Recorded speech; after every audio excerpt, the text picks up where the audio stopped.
The white guy is a master race. Yeah, yeah, yeah. Those welfare bums are living high on the high. Yeah, yeah, yeah. Every Muslim is a terrorist. Yeah, yeah, yeah. The Mexicans are stealing jobs. Yeah, yeah, yeah. I don't wanna live like that.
November of 1998, Caesar Pink presented a surreal street theater protest on Wall Street, in the heart of New York's financial district.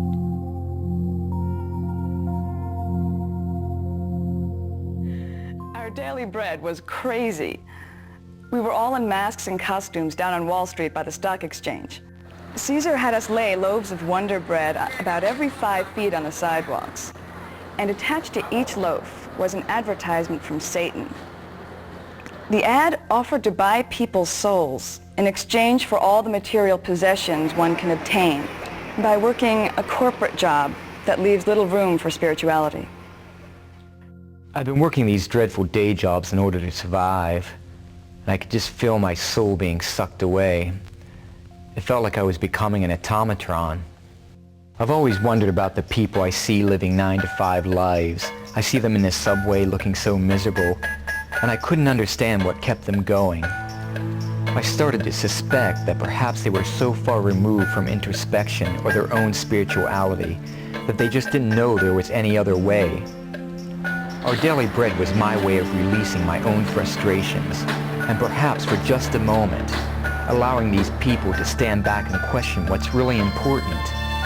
There was a moment that day where I stopped and looked down Wall Street, and everywhere I looked there were businessmen standing staring at the bread with confused looks in their faces, and I knew that made it all worthwhile. I love throwing a wrench into the norm and making people stop and scratch their heads for a moment. The people at Wonder Bread were kind enough to donate 100 loaves of bread, and soon the cops came zooming in. Bomb-sniffing dogs were brought in to check the bread for explosives. It was really ridiculous. But by the end of the day, we were taking pictures with European tourists in front of George Washington's statue, and everyone had a good time.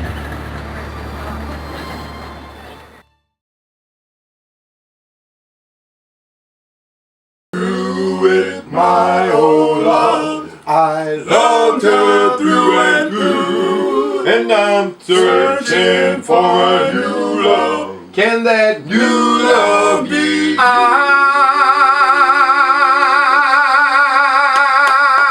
wanna.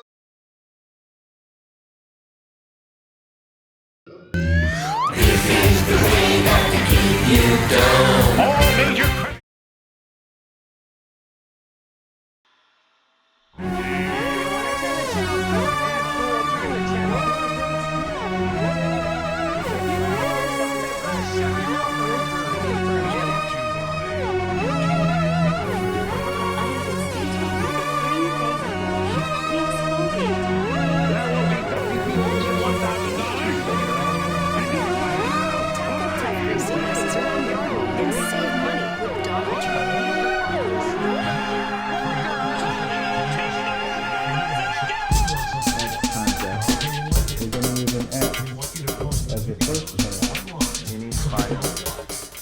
I've never cooked an artichoke in my life.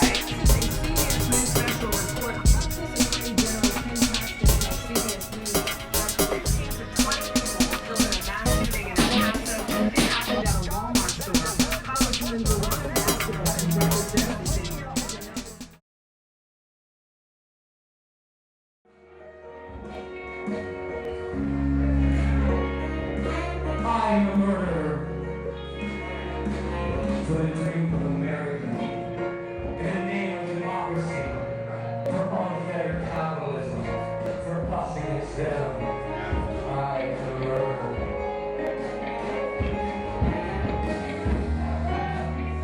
I am a murderer. My victims lie beneath the ground and plants my feet of nether tread. Their hapless faces I've never gazed upon. I know nothing of their actions. I can make no judgment of their deeds. Do they deserve their fate? I cannot say. They are countless and their names are not written down in any journal. I am a murderer. Because I pay taxes, I am a murderer.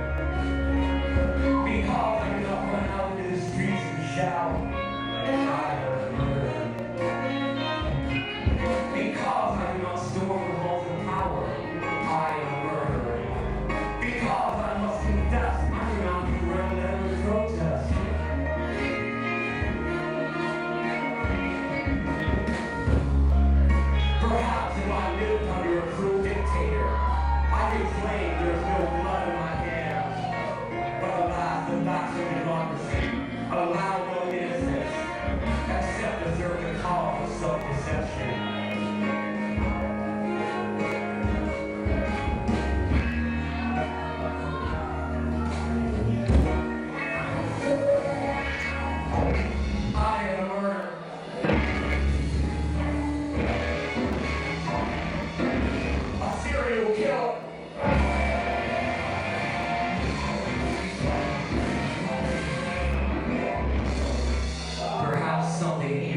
force.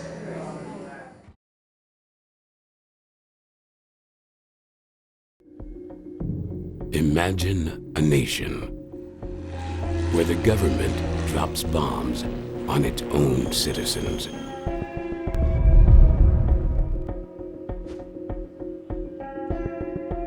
Where corporations control armies larger than that of the U.S. government.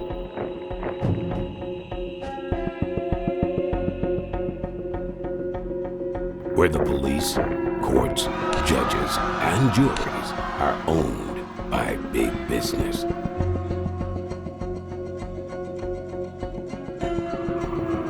Where families starve and working people are gunned down if they refuse to labor for slave wages. A secret history of America. A history that will open your eyes to the truth about freedom and wealth in America, and why the disparity between the 99 and 1% exist today.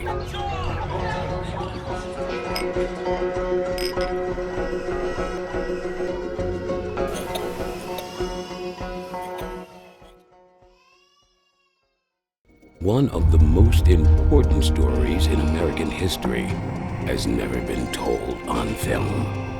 The story of the working people, the struggle between the haves and have-nots. Strength in union. The history of the American labor movement.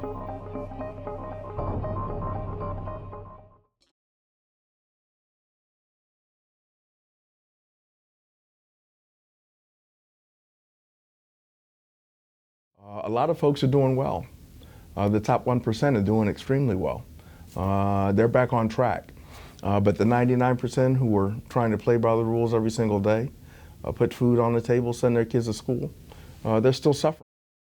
There is no workers' share as their productivity increases. It's all gone to the top. Well, in this country, if you have money, just money alone,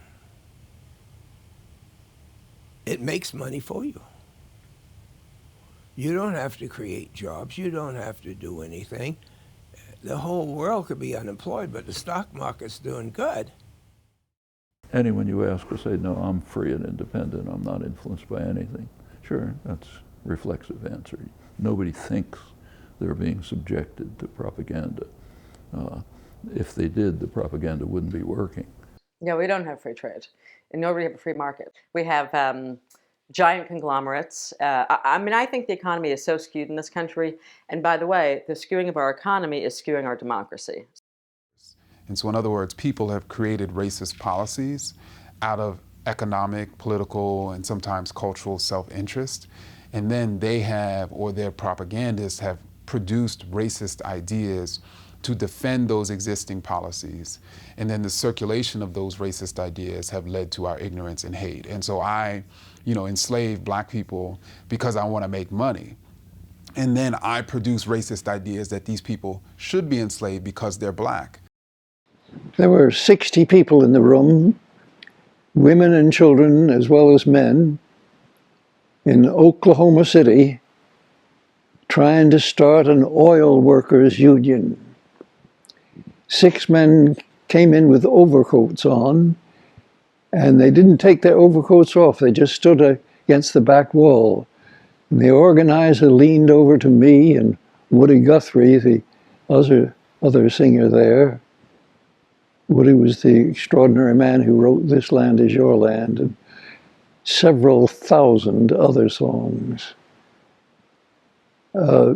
He says, those men don't take off their overcoats. They may have clubs under them. They may be intending to break up the meeting.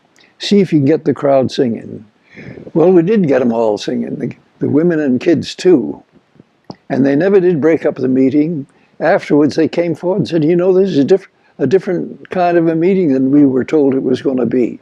We were told you were a bunch of communists who wanted to overthrow the government.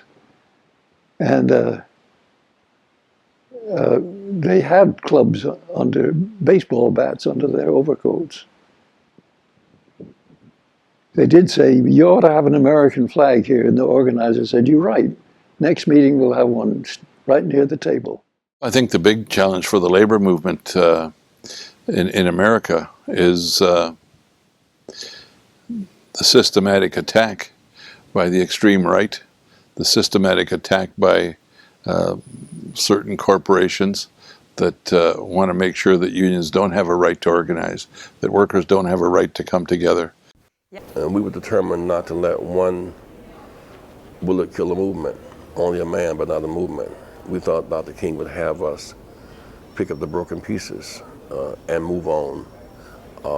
And Dr. Lauer would often say it's not so much who killed him, but what killed him, a sick society. So we felt the burden, even with heavy hearts and lots of pain, to march on. Because if we had stopped at Calvary, so to speak, we couldn't have gone on to the resurrection. So we went on, we marched in Memphis.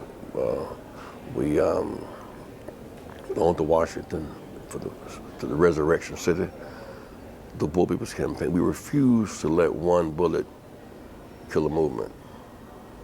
In the last 30 years, since the Reagan so-called revolution that started with trying to make government look bad, starve the beast, what we've seen is a 30-year assault on public institutions.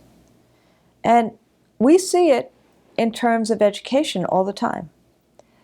The institution that has been probably the most important institution in a capitalist democracy, public education, is viewed by the elite as something to go after. There is a rice company in Greenville, Mississippi, used to be known as Uncle Ben's, but now it's the Mars Food Company, and they make candy bars too, not just rice. But they have a temporary worker system where you can work there for 10 years and still be called a temporary worker. And when asked how can you justify keeping someone on as a temporary worker and never making them permanent for 10 years, one of their managers said to me one time, well, that's a job we don't need anyone permanent for. But who do you think you're talking to, and who do you think believes you when you say that? If I work for 10 years, I'm permanent. Well, right now we're confronted with a combination of a very large wave of anti-labor sentiment that's been pumped up beginning in the States and now spreading to Canada, primarily by a group of billionaires who have decided that they would be better off if there were no labor unions. You look anywhere around the world, in a key component to setting up a democratic society is having a strong independent labor movement. And it's kind of ironic that for years, it doesn't matter was a Republican president or Democratic president, they understood if they wanted to help build democracy, whether it was in South Africa or South America or Eastern Europe, wherever, one of the ways to do that was to support a strong trade union movement. And in every advanced democratic society, there is a strong trade union movement. And then in countries like Hitler's fascism or Russia, when they didn't want democracy, who were one of the first groups they went after? It was the trade unions. Jimmy eats a sugar-coated weed, he puffs and hits the skull. Now it's fountain in his seat and he can't sit still. So they fill him up with Ritalin to keep him calm. But no one ever asks why he's become so dumb. You got your natural drives in a world mechanized and it just ain't right. They want you robotized from your mind to survive, getting anesthetized. Take a pill, think of what you need to change the way you feel. Take a pill, maybe two. The man on your TV says it's good for you. Take a pill, get a thrill. You don't even need to be ill. Take a pill, take a few. The corporation men really want you to.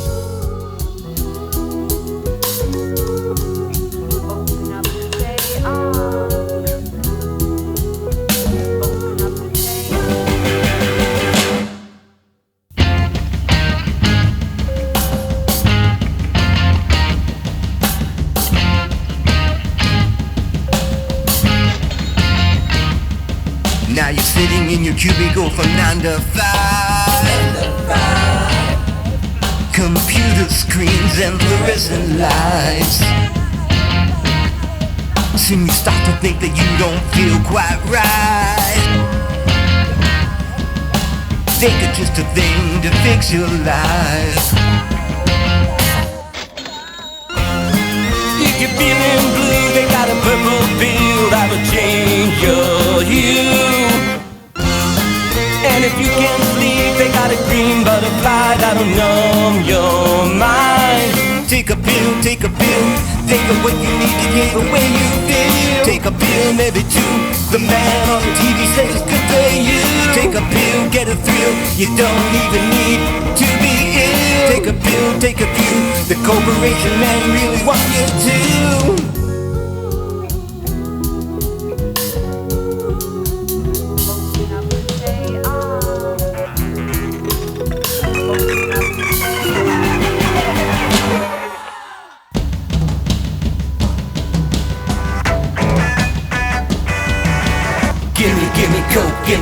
Give me Coca-Cola, give me Coke, give me Coke, give me crack cocaine, give me Coke, give me Coke, give me Coca-Cola, give me sugar, give me caffeine, give me no-dose pills, give me Jolt, give me Red Bull, give me Viagra, give me Valium, give me Xanax, give me codeine pills, give me Prozac, give me Zoloft, give me Lexapro. You got backache or headache or heartbreak or restless or nervous or drowsy or anxious or just plain sick of it all.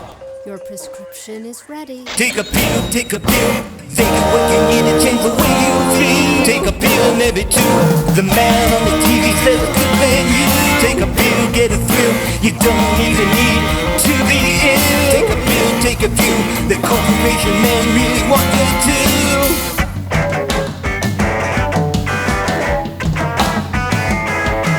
The new drug dealer is your family doctor. The new drug dealer is your neighborhood pharmacist. The new drug cartel is Johnson & Johnson. The new drug cartel is Merck Corporation. The new drug addiction is FDA approved. The new drug addiction is government approved. The new drug addiction is FDA approved. The new drug addiction is government approved.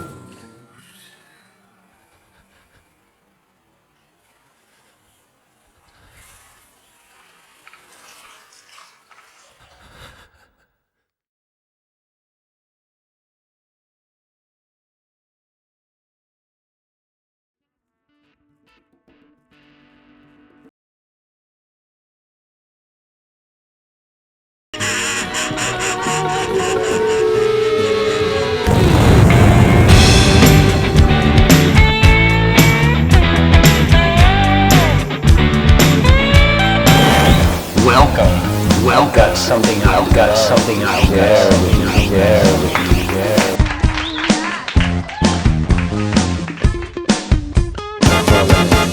What I want from you. And when you speak, I want every word to be straight from the lips of God. Violence and natural death, human accomplishments, these are part of every human story.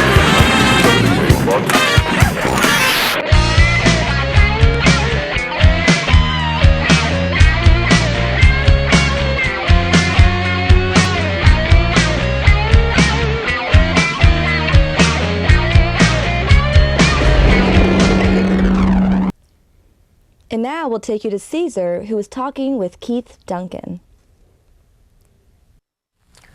We're here with artist Keith Duncan. Keith, my first question is, what made you want to be an artist? I don't think I wanted to be an artist. I was like, this was something I was good at from what I knew from my childhood, you know. Was it a compulsion for you? Did it seem like something you had to do? Definitely, because as a child, you know, we all try to find out what we want to do in life and what we want to be. And naturally, art was it was what I was good at. Like the bullies, the athletes and the kids in school, everyone wants to find out, you know, this is, you know, what they're good at. My thing to beat the bullies was my art. That was like my salvation. Did you feel that you had a lot of adversity to overcome during the school years? Just, I think the biggest thing was acceptance, to be accepted. And over time, you know, I think it came, you know, but through the art, I expressed that early on even. And in my MFA show at Hunter, my thesis was all about my childhood and what I went through to be accepted, you know, as just someone who exists, you know. A lot of my issues dealt with my disability, but, you know, I come to find out later on that I'm not the one that's disabled. It's society, you know. Accept me as I am. Who have been some of your influences? Right now, I'm not looking at painters and sculptors per se.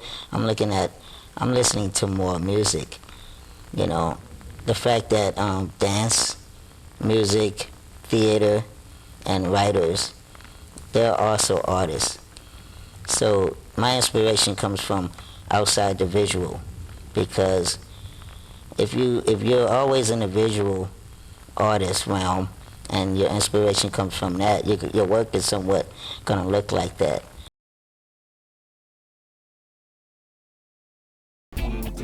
It's the party that took New York by storm. The Imperial Orgy Masquerade Ball is a giant-sized celebration of sensuality. Held at one of the world's largest dance clubs, Webster Hall in New York's East Village, the Imperial Orgy Ball was attended by 1,500 of the city's most beautiful and colorful people, as well as by a slew of media outlets, including camera crews from MTV and VH1. The ball gave partygoers a non-stop good time with sexy theme rooms, outrageous performers, fantastic fantasy fashion shows, celebrity guests, interactive art exhibitions, vendor booths, educational demonstrations, delicious dancers, 7 DJs on 4 floors, stars of the new cabaret scene, and lots more. Among the performers were the magnificent Amber Ray, the fabulous Pontani sisters, the beautiful Bombshell Burlesque, the princesses of porn, Lady Godiva's exotic dancers, Mistress Alana, Amy Shapiro, a special appearance by adult film legend Vanessa Del Rio, and of course an appearance in the Grand Ballroom by Caesar Pink and the Imperial Orgy Band. The Circus of the Erotic created a carnival-like environment that filled every nook and cranny of Webster Hall, with fun-filled activities and entertainment such as the Human Buffet Table, Rachel Paris's Erotic Fortunes, sensual massage, foot worshipping, spanking booths, body painting, shibari rope tying demonstrations, zany performance artists, and beautiful dancers.